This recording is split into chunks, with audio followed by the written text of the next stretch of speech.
Bien, vamos a hablar de esta polémica decisión de la Corte Suprema de dar lugar al per saltum, es decir, mantener por el momento en sus cargos a estos jueces que llegaron a Comodoro Pi a través de la última presidencia de Mauricio Macri. Lo vamos a analizar ahora, 24 horas después, pero ayer nos dabas el adelanto, Guille. Tal cual, Leo, Gaby. Mientras el presidente de la República hablaba en Rosario, tal vez desconocía o ningún asesor le había todavía apuntado que efectivamente la Corte Suprema había fallado y en contra de los intereses del gobierno. Lo que trajimos aquí son las claves para entender un caso que es realmente muy técnico, pero que tiene un costado político muy interesante para explorar. La realidad es que, como contaba Gaby, la Corte accedió al per saltum. ¿Qué es el per saltum?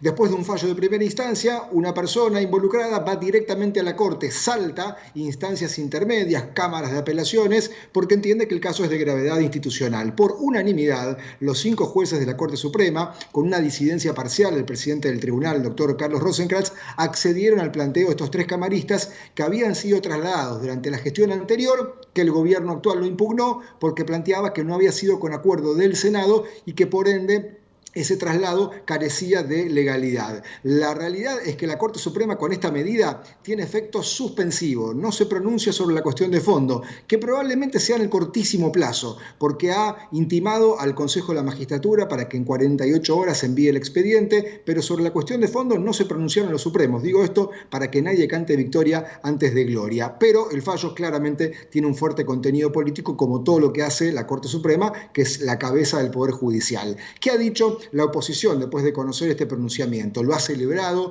incluso ha habido pronunciamientos en redes sociales muy festivos. Dicen desde la oposición que los jueces eran perseguidos por investigar o por tener que juzgar a Cristina Fernández de Kirchner, expresidenta, hoy vicepresidenta de la República, y que este fallo lo que hace es sostener la división de poderes y también la independencia de los magistrados y su inmovilidad. ¿Qué ha dicho el gobierno a través de sus voceros? El viceministro de Justicia, por ejemplo, que ha hablado vía redes sociales, ha objetado la medida, ha dicho que claramente esto fue una concesión de los magistrados ante la presión mediática y de la corporación económica y también de algunos sectores del establishment, y que en realidad estos jueces se habían trasladado de un tribunal a otro sin acuerdo del Senado, salteando los pasos legales de la Constitución, con lo cual están fuera de la Carta Magna. En síntesis, tenemos un caso emblemático. La Corte tiene muchos expedientes sensibles que después impactan en la vida cotidiana. Mucha gente que nos está viendo dirá, pero esto a mí, ¿en qué me repercute en el día a día? Bueno,